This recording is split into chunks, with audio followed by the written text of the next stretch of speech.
ශ්‍රී ලාංකිකයන් විදියට රටේ ජනතාව ಜಾති ආගම් පක්ෂ පාට භේදයකින් තොරව කටයුතු කරමින් ඉන්න මොහොතක්. හැබැයි අපි දන්න දෙයක් තමයි මේ රටේ ඉතිහාසයේ පුරාම අපි දැක්ක දෙයක් තමයි ජනතාව බොහොම සමගියෙන් කටයුතු කිරීම දේශපාලන ප්‍රභූන්ට බරපතල ප්‍රශ්න. අපි දැක්කා අධිරාජ්‍යවාදීන්ට බෙදා පාලනය ගෙන යන්න බොහොම උනන්දුවෙන් කටයුතු කළා.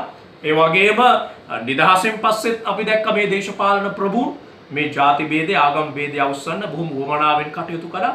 මේ වගේ තීරණාත්මක මොහොතක රටේ ජනතාව බොහොම සමගියෙන් කටයුතු කරනකොට ජාතිවාදයේ ගෙනීම මේ අපේ රටේ දේශපාලනයේ කොටසක් විදිහට අපි දිගින් දිගටම දැක්ක දෙයක්. දැන් මේ මොහොතේත් අපි දකිනවා ජනතාව සමගියෙන් කටයුතු කරන මොහොතක අපි අදවන විට දකිනවා එකපාරටම අර ප්‍රදේශ දෙකකින් මුස්ලිම් ජාතිකයන් දෙදෙනෙක් මේ රෝගයට අහුවෙලා මේ රෝගයට බඳුන් වෙලා කියන පුවත ආවත් එක්කම මෙන්න දැන් අපි දකිනවා සමාජ මාධ්‍ය වලින් ජාතිවාදය අවස්සනවා.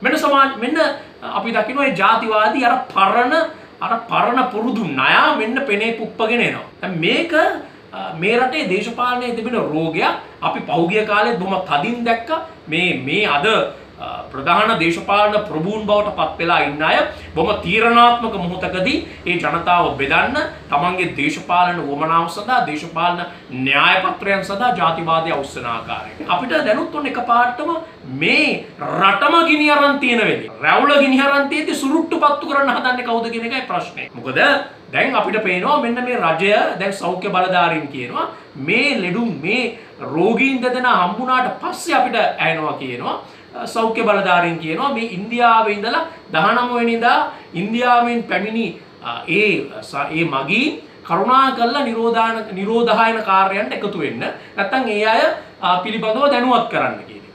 ඒ අය වාර්තා කරන්න කියන එක. ඇයි මේ අය අපි දන්නවා මේ මාර්තු 19 වෙනිදා කියන්නේ අපි මාධ්‍ය වලින් දැක්ක මේ ඉන්දියාවෙන් පැමිණෙනු අය ඒ අය ඉන්දියාවේ හිර වෙලා එයාට ඒ ගන්න බැරුව බොහොම අමාරුවෙන් ලංකාවට ආවේ.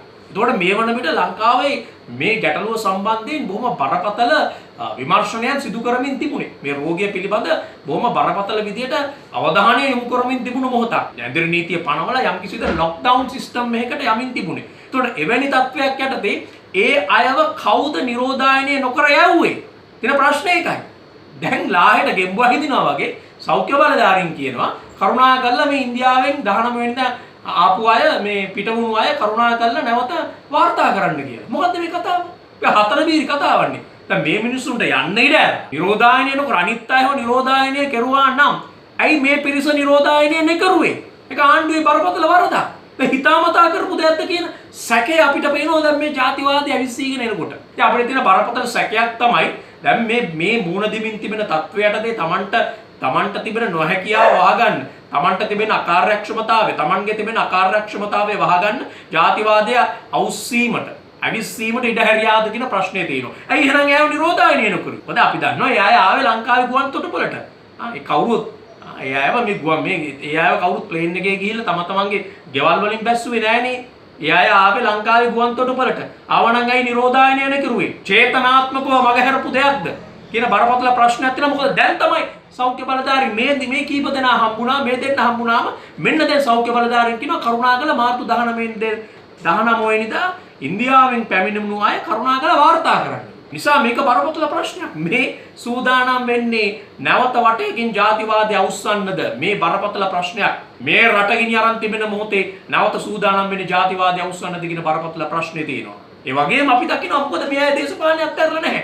අපිට පේන දෙයක් තමයි මේ වෛරසයට එරෙහිව සටන් කරන එක නෙමෙයි. අපිට පේනවා මේ දේශපාලනඥයන් දේශපාලන ප්‍රභූන්ගේ ඔළුවේ තියෙන මැතිවරණය කල් දැමීමේ උවමනාවක් මෙයාට තිබුණේ නැහැ. අවසන් මොහොත වෙනකම් බැලුවේ කොහොම හරි මේ මැතිවරණය තමන්ට 3න් 2 ගන්න තමන්ට බහුතරය ගන්න සූදානම් වෙමින් ඒකට අවශ්‍ය කරන විදිහට වැඩ කරමින් ප්‍රචාරණයන් කරමින් ඉන්නේ. අපිට දැන් පේනවනේ. දැන් අපි දකිනවා Facebook වල මේ වන විට බොහොම හොඳින් ප්‍රචාරණය වෙනවා කොහොමද ආණ්ඩුවේ කල් ක්‍රියාව. අනිත් අයට ඔක්කොටම කියනවා ලොක්ඩවුන් වෙන්න අනිත් අයට කියනවා එකතු වෙන්න එපා. අනිත් අයට ඔක්කොටම කියනවා වහන්න කියලා මේගොල්ලෝ අරගෙන. ඉතින් අපි දකිනවා ඩලස් අලහප්පරුව මහත්තයා මාතර දිස්ත්‍රික්කයේ කොහොමද අර මීටරෙන් මිනිස්සු බොහොම සීරුවෙන් තියාගෙන අර මැතිවරණ ප්‍රචාරණය ගෙනියන මැතිවරණ සාකච්ඡා පවත්වන ආකාරය අනිත් අයට එක්කක් විදියක් අනිත් අයට ඔක්කොම වහගන්න කියනවා විපක්ෂයට වහගන්න කියනවා වහලා දාන්න කියනවා. හැබැයි ඒ අයට අරගෙන ඒගොල්ලෝ වැඩ කරනවා බොහොම සීරුවෙන්. ඒ නිසායි අපිට ප්‍රශ්නේ තියෙන්නේ. මේ තමන්ගේ මැතිවරණයට අවශ්‍ය කරන පසුබිමද හදන්නේ. මොකද ජාතිවාදයේ මුල් කරගනිමින් වැඩ කරන්න මේ අය බොහොම ශූරයි. ඒ නිසා මේ යටින් නැවත වතාවක් ජාතිවාදය මේ තීරණාත්මක මොහොතේ මේ අනතුරුදායක මොහොතේ ජාතිවාදය අවිස්සීමේ සූදානමක් තියෙනවාද කියන එක මේ අය අතපසු කරමින් තිබෙන කටයුතු නිසා අපිට බරපතල සැකයක් තිබෙනවා. මේ වෛරසය කිසිම කෙනෙකුට මේ කිසි කෙනෙක්ව බෙදා වෙන් කරලා පහත් ભેදයක් සලකලා එහෙම නැත්නම් දුප්පත් බෝසත් ભેදයක් සලකලා ಜಾති ආගම් දේශ සීමා ભેදයක් සලකලා නෙමෙයි කටයුතු කරන්නේ. අර ජූඩිත් බට්ලර් කියන දේශපාලන චින්තිකාව බොහොම අපූර්වට කියන දෙයක් තමයි මේ වෛරසය සියලු දෙනාටම එක හා සමානව සලකලා තියෙනවා. කිසිදු ભેදයකින් තොරව සලකලා තියෙනවා. අර ભેදය තියෙන්නේ මිනිස්සු අතර විතරයි. ભેදය මිනිස්සු අතර තිබුණාට වෛරසයට ભેද නැහැ. වෛරසය සියලු දෙනාට එක හා සමානව සලකලා තියෙන්නේ. ඒ නිසා අපි වර්තමාන රජයේ දේශපාලන ප්‍රභූන්ට ඒ වගේම සියලු දේශපාලන ප්‍රභූන්ට කියනවා මේ වෙලේ බොරදියේ මානු පාන්න එපා මහත්වරුනි. ඒ නිසා මේ රැවුල ගිනි අරන් තියෙන වෙලේ සුරුට්ටු පත්තු කරන්න හදන්න එපා. තාමත් දන්න දෙයක් තමයි වර්තමාන රජයට හැකියාවක් ලැබිලා නැහැ.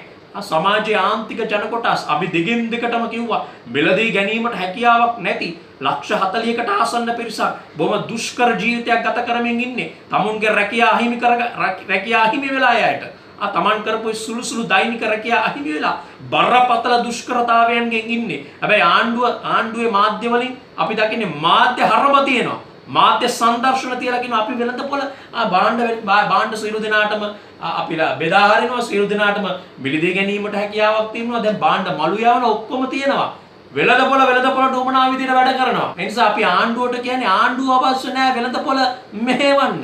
වෙළඳපොළ ඒ නෛතික පසුබිම හැදුවාට පස්සේ වෙළඳපොළ තමන්ගේ නියාමනයන්ට අනුව කටයුතු කරනවා. අවශ්‍ය වෙන්නේ වෙළඳපොළට මැදිහත් වෙන එක. වෙළඳපොළට වැඩ කරන්න දීලා බකන් නිලන් ඉන්න එක නෙමෙයි ආණ්ඩුවේ වැඩේ.